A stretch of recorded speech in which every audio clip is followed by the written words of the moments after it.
How did I determine my risk profile?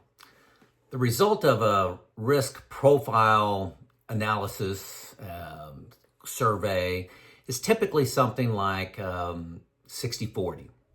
You're 60% equities, 40% fixed, 70-30. So how do you arrive at that? How do you determine where you're at, what fits for you? I'm going to go through my process, okay? So your risk profile is one of the first questions you're going to get from a certified financial planner when you walk in the office.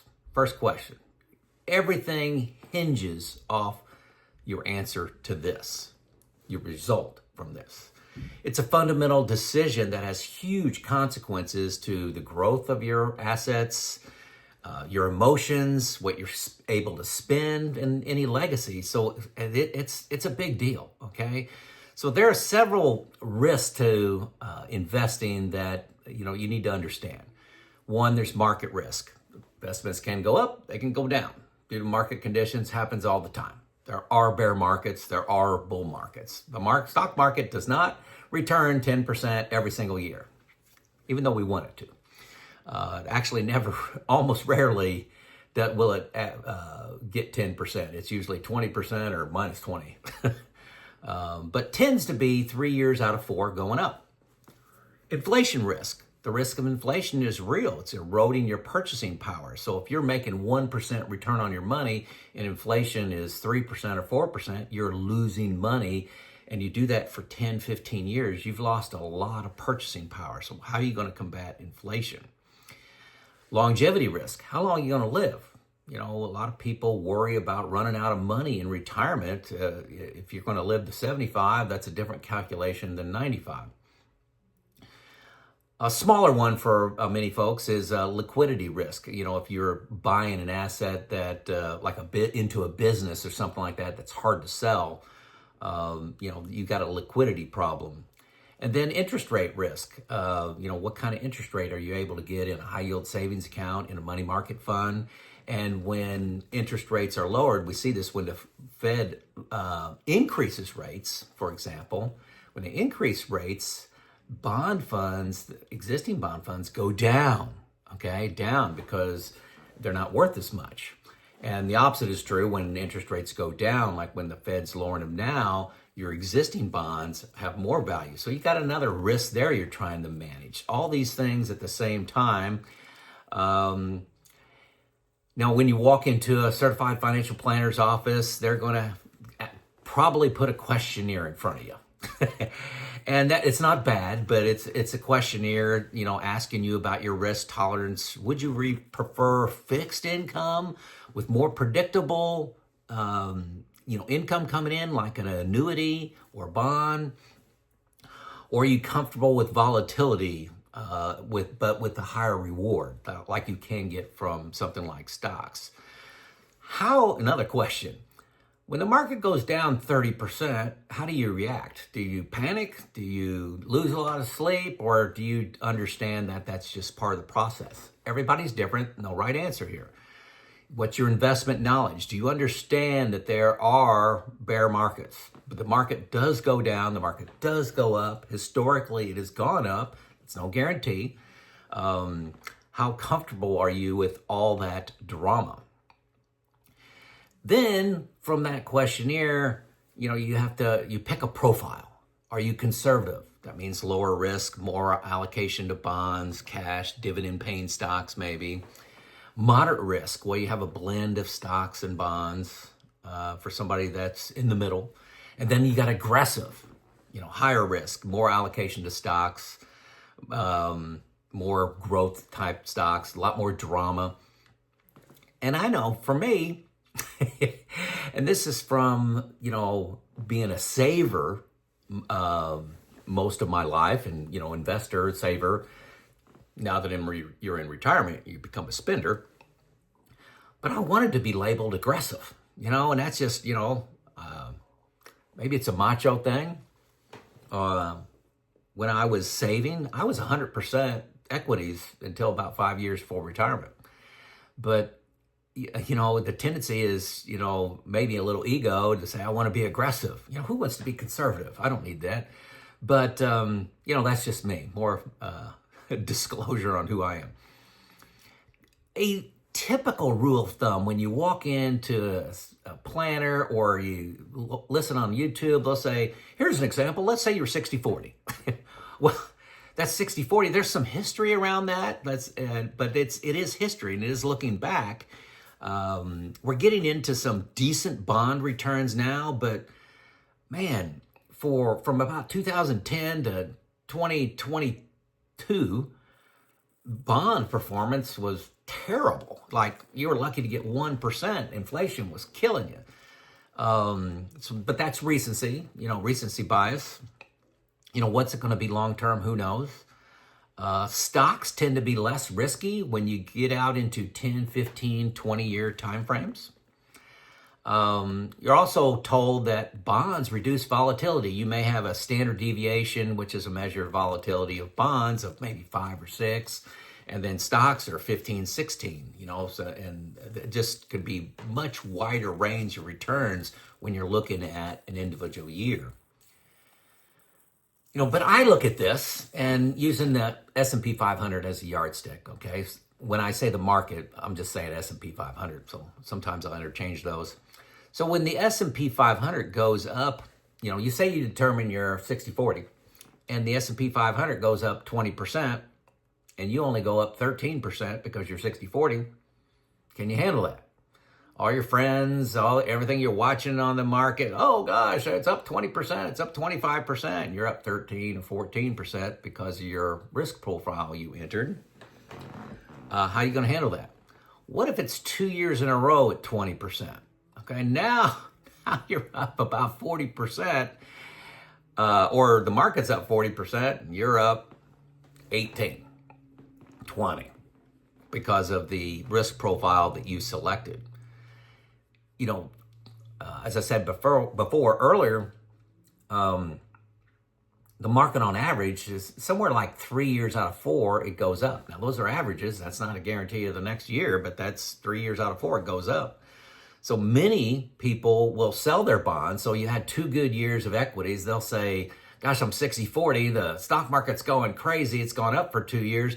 I'm going to sell some bonds and maybe be 70-30 or 80-20 even, to be a little dramatic. Well, you're actually selling, or you're actually buying stocks when they're high. Okay, now there's a flip side to that. What if the market goes down? When the market goes down by 20%, you're only down 12%, you may feel good about that. But you may panic a little bit, say, gosh, the market's going down a lot. This time is different. You got the national debt issue and you got this war going on in the Middle East. I'm going to security, and you sell your equities. So this is what happens to a lot of people. They sell their equities when the market's low and they buy them when they're high. And I just didn't feel good about all this, setting up my risk profile. I needed something better. As you know, I'm trained as an engineer, and I was looking for a math solution. Can I calculate my risk profile? So what fits for me?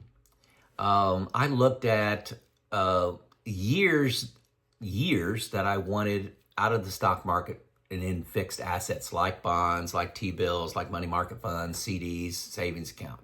Okay, what's the safe amount of money that I needed? And I looked at data from the last 15 bear markets since 1950. Okay, these are down 20% of the S&P 500 since 1950. The average peak to low, that's the bear market, was 338 days of these 15 bear markets. But that's not where it ends. You got to come back to new highs. You got to come back to new highs. That was another 603 days.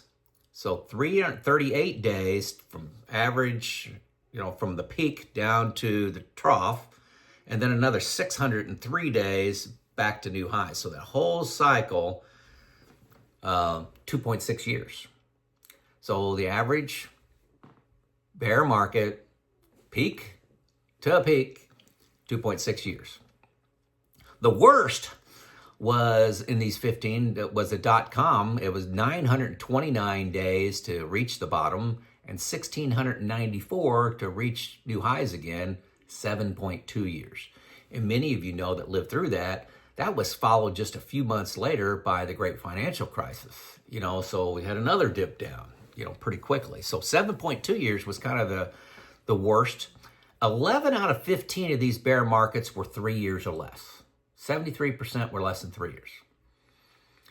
So recall I retired at the very beginning of 2019. Fixed was paying nothing. If you were lucky to get 1% out of a bond and money market funds, nothing was keeping up with inflation. It was a bad time to be in anything fixed. So when I retired, I had 3 years of fixed. Remember, I said 11 out of 15 bear markets were 3 years or less, 73%. So I picked 3 years to be in fixed. And then I had another 3 years in a balanced fund. Think Wellington. I used American Balanced Fund, but it's a 60-40 fund. It's a managed fund. So I had 3 years fixed, 3 years in a balanced fund. That felt good to me. I can make it through most bear markets.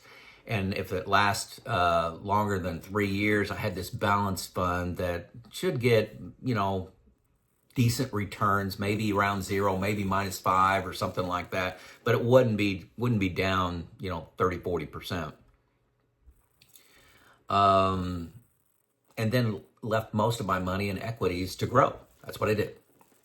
So fast forward to 2024, bonds are looking a lot better. Fixed is looking a lot better. You can get 4.5. You used to be able to get 5.5. So somewhere around 5% fixed is not, crazy to get in fixed, which that now beats inflation, decent return. Remember, your growth is not coming from these fixed assets. You're looking, hopefully, to take a bite out of inflation. 1%, like in 19, that didn't cut it. 5%, pretty good bite out of inflation. So at the beginning of 2024, if you've been watching my videos, I did move more towards fixed, taking some gains off the table. The stock market's been doing really well. Bond and fixed assets getting a little better return, a respectable return, I'll call it. So I moved to 10 years, okay? Taking gains off the table, decent amount of returns in fixed, and it gets me through 100% of the last 15 bear markets, okay? 100%. Now, that's because I could. 100% seems a little high, but, it's what I felt really good about.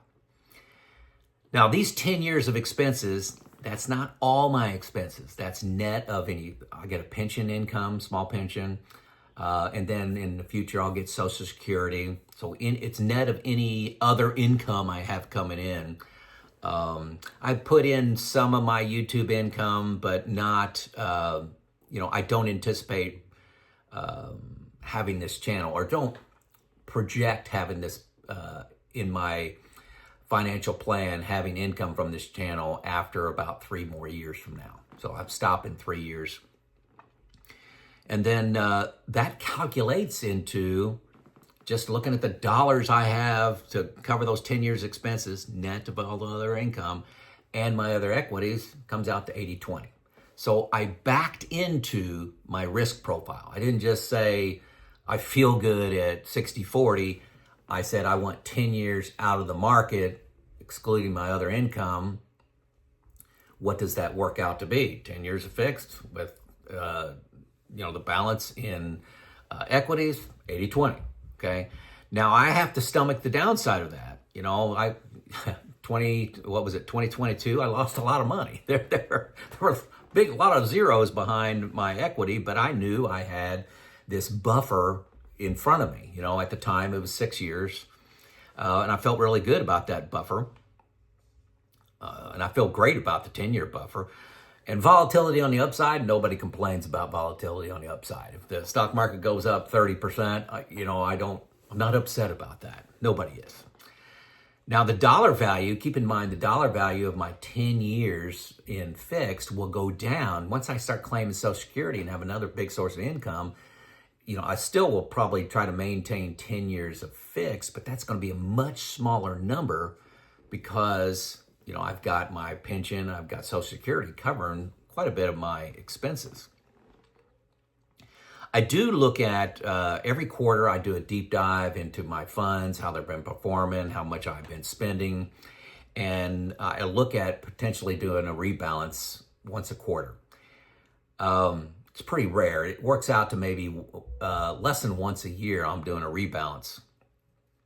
But it depends on how the market goes, but it makes me feel more confident to spend money when I dive into my finances once a quarter. I don't look every month because there's a lot of drama in the month. You got, Christmas, you got anniversaries, you got vacations, travel, and all that kind of stuff that happens. So that gets smoothed out when I do it once a quarter. So how do you determine your risk profile? Is it from a questionnaire? Is it a rule of thumb? Is it a best practice? Or do you calculate it like I do? Do you do something pretty cool you're pretty proud of? Let me know in the comments. I may change what I'm doing. This is what I determined from, years of studying this and looking at it and benchmarking myself against others. This feels good, but I'm not saying it's right and perfect. So I'd really love to get a discussion going in the comments. It's Joe out.